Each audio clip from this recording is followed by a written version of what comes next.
जी नमस्ते। मेरा नाम आनंद शेखावत है और आपके हिसाब से कुछ कमेंट्स और कुछ क्वेश्चंस आए हैं, कुछ रुझान आए हैं जिनके बारे में बताना है। आपका पहला क्वेश्चन है कि इंजीनियरिंग की सीटें खाली रहने लगी है क्यों?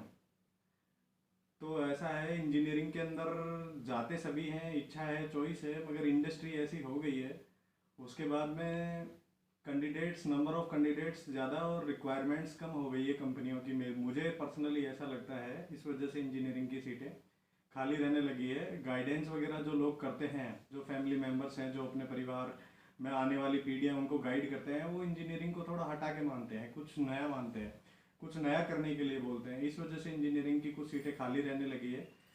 इंडस्ट्री में ऐसा होने लगा है कि कुछ तो भी नंबर और रिक्वायरमेंट्स कम रहती है, कुछ कैंडिडेट्स की संख्या ज़्यादा रहती है और अपने आप को उसके हिसाब से ढालना पॉसिबल नहीं हो रहा है स्टूडेंट को। इस हिसाब से ये इंजीनियरिंग की सीटें खाली रहने लगी है।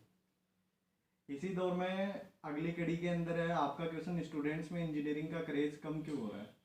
जी, क्रेज़ कम होने की बात ऐसे है, इंजीनियरिंग में कम से कम 50% बच्चे वो आते हैं जिनको कम से कम प्रेशराइज करके इंजीनियरिंग कॉलेज में भेजा गया होता है। नहीं, मेरा बेटा बड़ा होएगा, इतनी परसेंटेज लाएगा, इंजीनियरिंग करेगा, इसके बाद ये करेगा, वो करेगा, बड़ी कंपनी में इंजीनियर बनेगा। मतलब एक माँ बाप की जो जिज्ञासाएं होती है वो बच्चे के ऊपर लाद दी जाती है, ऐसे करके उसको भारी पड़ता है। वो उसको ये नहीं पूछा जाता 12th करने के बाद में कि तू करना क्या चाहता है। कुछ ऐसी चीज़ें होती है। अभी ऐसे माहौल के अंदर बच्चा अगर खुद को ढाल नहीं पाए तो फिर वो आगे जाकर के जिम्मेदारी माँ बाप लेते नहीं, लास्ट में बच्चे पे थोप दी जाती है कि ले भाई ये ऐसा हो गया। तो वो चीज़ है, इसलिए इंजीनियरिंग का क्रेज थोड़ा कम होने लगा है। इसी कड़ी में अगली बात आती है इंजीनियरिंग के बाद स्कोप की। तो स्कोप का ऐसा है, जब कंपनी प्लेसमेंट के लिए आती है तो उसमें से एक क्लास में से कुछ बच्चे ऐसे होते हैं जिनके केटी या ग्रेस मार्क्स या बैक या ऐसे कुछ मान लो वो लगी हुई रहती है, उनको वो अलाउ नहीं करते। उनके अंदर कुछ टैलेंट्स अलग होते हैं, उनका सोचने का नज़रिया कुछ अलग होता है, टॉपर्स का नज़रिया कुछ अलग होता है। टॉपर्स, मैं ये नहीं कहता कि टॉपर्स जो है पढ़ने के बाद में पूरे ऐसे एक्सट्रीम लेवल के वो इंजीनियर हो जाते हैं, ऐसा नहीं है। मगर वो ये सबके अलग अलग विशेष होती है, सबका अलग अलग तरीके से दिमाग काम करता है। कंपनी कुछ तो टैलेंट्स को वहीं अलग कर देती है, कुछ टैलेंट्स को वहीं अलग कर देती है। बाकी इंजीनियरिंग कोर्स पास सभी कर लेते हैं और स्कोप का ऐसा है कि इंडस्ट्री जब आती है, कोई कंपनी प्लेसमेंट के लिए आती है तो वो सिर्फ वो क्रीम क्रीम छाटती है ऊपर से, जो आप मानते हैं क्रीम का सिलेक्शन करती है, छाछ ऐसे की ऐसे रह जाती है उसके अंदर। तो वैसी बात है। तो इंजीनियरिंग के अंदर स्कोप इसलिए ख़त्म हो रहा है क्योंकि कुछ लोगों के इंजीनियरिंग करते करते शौक भी चेंज हो जाते हैं। कुछ लोगों को समझ में लाइफ बाद में आने लगती है कि मुझे कुछ करना था, मैं कर कुछ और रहा हूँ, वो चीज़ें बाद में पता चलती है। होता है ऐसे, बंदा फर्स्ट ईयर में आता है, इंजीनियरिंग करने लगता है, फिर कुछ नई चीज़ें होती है, फिर गिटार बजाना सीखता है, धीरे धीरे वहाँ फोर्थ ईयर तक आते आते आते आते आते उसको पता लगता है कि है ये तो 4 साल निकल गए, अभी अपने को कुछ और ही करना है। वो चीज़ें बाकी इंजीनियरिंग में जो आते हैं इंजीनियर बनने के लिए, ऐसी बात नहीं है जो इंजीनियर बनने के लिए आते हैं वो इंजीनियर बन के भी निकलते हैं, ऐसी बात नहीं है। मगर स्कोप की बात करते हैं अपन, तो स्कोप का नज़रिया ऐसा है, कोई भी कंपनी में सबसे पहले तो 10% सीटें उनकी रिजर्व हो जाती है जो नेपोटिज्म के अंदर आते हैं, उस क्राइटेरिया में आते हैं, उनके कंपनी के सीधे रिलेशन में है, उनका कोई एम्प्लॉयज़ वगैरह है या उनके संपर्क में आते हैं, तो वैसे लोग हो जाते हैं। जो कुछ सीटें बचती है वो उसको, कुछ सीटों के ऊपर कैंडिडेट्स की संख्या ज़्यादा होने की वजह से वो नहीं हो पाता है, कैंडिडेट्स की वजह से नहीं हो पाता है, ऐसा है। और कुछ कंपनी के जो प्लेसमेंट होते हैं उनकी तो लोगों को डेट्स तक पता नहीं चलती कि कब क्या होने वाला है, कब इंटरव्यू है, कब डेट्स है, वैसी चीज़ है। अगला सवाल आपने पूछा है, बीते कुछ सालों में कंपैरिजन में इंजीनियरिंग कोर्सेज और जॉब्स में क्या बदलाव आया है? तो उस बदलाव की जहाँ तक बात होती है इंजीनियरिंग कोर्सेज और जॉब में, तो उनका ऐसा है कि इंजीनियरिंग कंपनी मिलने के बाद भी एक इंजीनियर जब किसी कंपनी में जाता है तो उसकी सैलरी और उसको उसकी योग्यता को देख के उसको स्ट्रगल करना होता है। अब आजकल के जो इंजीनियर्स हैं, मुझे ही ले लो, आजकल के जो इंजीनियर्स हैं उनकी इच्छाएं ज़्यादा की होती है, उनको ज़्यादा लाभ मिले, ज़्यादा सैलरी मिले, ज़्यादा पैकेज मिले, मगर काम कुछ नहीं करना चाहते, बैठे बैठे मिले। तो ऐसा पॉसिबल नहीं हो सकता। ऐसा पॉसिबल नहीं हो सकता कि आपको उसके इमोलमेंट्स हैं वो ज़्यादा मिल रहे हैं, आपको पगार जो है, सैलरी जो है ज़्यादा मिल रही है, पैकेज जो है ज़्यादा मिल रहा है, आपको काम कुछ भी नहीं करना पड़ रहा। वो तो करना ही पड़ेगा। और अभी कंपनियां भी ऐसी हो गई है, फिलहाल लॉकडाउन की जो सिचुएशन है उसके हिसाब से कंपनियां भी ऐसी हो गई कि उन्होंने कर्मचारियों की छटनी करना शुरू कर देते हैं। जो अपनी परफॉर्मेंस पे खरा नहीं उतरता उसको बाहर फेंक देते हैं।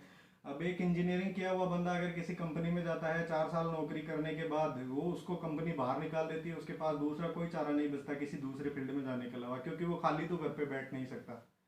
ये बात है, इसलिए उसको कुछ ना कुछ तो करना ही पड़ेगा। तो इस वजह से ये कुछ तो बदलाव आ रहे हैं। कुछ किसी के प्रति इंजीनियर खुद भी जिम्मेदार है, किसी के प्रति इंडस्ट्री भी जिम्मेदार है, कुछ चीज़ों के अंदर कोई और भी जिम्मेदार है, कई फैक्टर होते हैं इसके अंदर। इस वजह से आज इंजीनियरिंग का क्रेज बिल्कुल भी खत्म होने की कगार पे है। मगर ऐसा नहीं है कि पूरा खत्म हो जाएगा, ये एक वापस 10-5 साल बाद में एक बूम आएगा इसका वापस, और उसके बाद वापस इंजीनियर वैसे के वैसे तैयार होने लगेंगे। लेकिन इस दौर के जो इंजीनियर हैं उनका करियर खत्म होने की कगार पे है। वो एक नया दौर आएगा जब वो इंजीनियर्स वापस बनने लग जाएंगे। एक दौर पहले भी था, 90s के आसपास इंजीनियर मिलता ही नहीं था लड़का, कहीं दूर दूर तक लड़कियां इंजीनियरिंग करती ही नहीं थी। मुझे अच्छे से याद है कि जब मैंने इंजीनियरिंग दौर में था तो उस टाइम मैकेनिकल में मुश्किल से 10 लड़कियां होती थी, 50 लड़के होते थे। आज इन मैकेनिकल में भी लड़कियां कम से कम 50% के बराबर मिलती है, ऐसा है। तो वो तो धीरे धीरे करे जाएगा, तो वापस इंजीनियर्स बिल्डअप होंगे, वापस वही ऐसा चलता रहेगा, इंडस्ट्री का अप एंड डाउन जो होता रहता है। और आपका लास्ट सवाल है कि इंजीनियरिंग करने के बाद बच्चे दूसरा प्रोफेशन क्यों अपना रहे हैं। तो जी बात ऐसे है, इंजीनियर्स में 50% तो लोग वो होते हैं जो इंजीनियर से बनने के लिए ही इंजीनियरिंग में आते हैं और इंजीनियरिंग करके निकल लेते हैं और किसी कंपनी में इंजीनियर बन जाते हैं। दूसरे नंबर पे वो आते हैं जो इंजीनियरिंग करने के मकसद से सिर्फ फैमिली के प्रेशर से आते हैं। वो इंजीनियरिंग करके कंपनी में घिस रहे होते हैं आराम से, उसके बाद उनको कोई मतलब नहीं आगे की लाइफ कैसी क्या है निकालनी है। एक ऐसे होते हैं जो इंजीनियरिंग कर तो ली, मगर अब फैमिली बोल रही है, कुछ नहीं बोल रहे, कोई प्रेशर नहीं, मगर उनके पास कोई चारा नहीं कंपनी छोड़ने के अलावा, दूसरा ऑप्शन नहीं दिख रहा उनको। इसके अंदर मेरा ये मानना है कि इंजीनियरिंग कर ली वो ठीक है, लेकिन अगर आपको इसके बाद अगर कोई दूसरा जॉब करना है जिसमें आपको पूरी लाइफ की खुशी मिल रही है, तो इंजीनियरिंग 4 साल की है, आपने पूरी लाइफ थोड़ी स्पॉइल कर दोगे उसके पीछे। इंजीनियरिंग को छोड़ो, इंजीनियरिंग कर ली तो ठीक है, उसके बाद में कोई नया जिसमें इंटरेस्ट है वो काम शुरू करो। आप बिजनेस है, कोई छोटा मोटा काम धंधा शुरू किया है वो शुरू करो, उसमें इंटरेस्ट है तो उसको उसमें दिमाग लगाओ, क्या पता आप उस चीज़ में सक्सेस हो जाओ। तो वो चीज़ है, इसलिए लोग कुछ तो भी नए रुझान अपना रहे हैं। जैसे मैं अभी पार्ट टाइम पोइट हूँ, मेरी 4 किताबें छप चुकी है, चौथी अभी अमेजोन पे अवेलेबल है काव्य प्रभा के नाम से। तो लिखने का दौर मेरा कॉलेज के साथ में ही था। कॉलेज में मेरी पहली पोइट्री बड़ी हिट हो गई थी, पॉलिटेक्निक के दौर से ही। मैंने पहले पॉलिटेक्निक किया, उसके बाद बी किया। अभी मैं फिलहाल अगर बिजनेस के तौर पे देखा जाए तो मैंने अभी एक खुद का नया बिजनेस सेटअप करने की शुरुआत की है। यहाँ पे मैंने खुद का शोरूम डाला है यहाँ छोटा सा। तो इंजीनियरिंग करके ऐसा नहीं है कि कुछ कर नहीं सकते। इंजीनियरिंग में आज मैं भी अच्छे से नॉलेज लेकर के 1 साल के अंदर अच्छे से, ऐसा नहीं है कि ग्रोथ नहीं कर सकते, मैं ग्रोथ कर ही रहा हूँ, ऐसी बात है। तो मुझे ऐसा लगता है कि जिसको इंजीनियरिंग करनी है वही इंजीनियरिंग में जाए, बाकी नहीं जाए। उसको ये है कि पेरेंट्स गाइडेंस, जो काउंसलर्स होते हैं उनको इस बात पे जोर देना होगा कि जैसे ही बंदा एकेडमिक से कॉलेज में आता है तो उसको ये पता लगाना जरूरी है कि उसको करना क्या है। वो चीज़ जब लेट समझ में आएगी तो वैसा नहीं हो पाएगा। और इसी के साथ मैं अपनी बातों को विराम देता हूँ। अमरावती से, महाराष्ट्र से आनंद शेखावत। Thank you.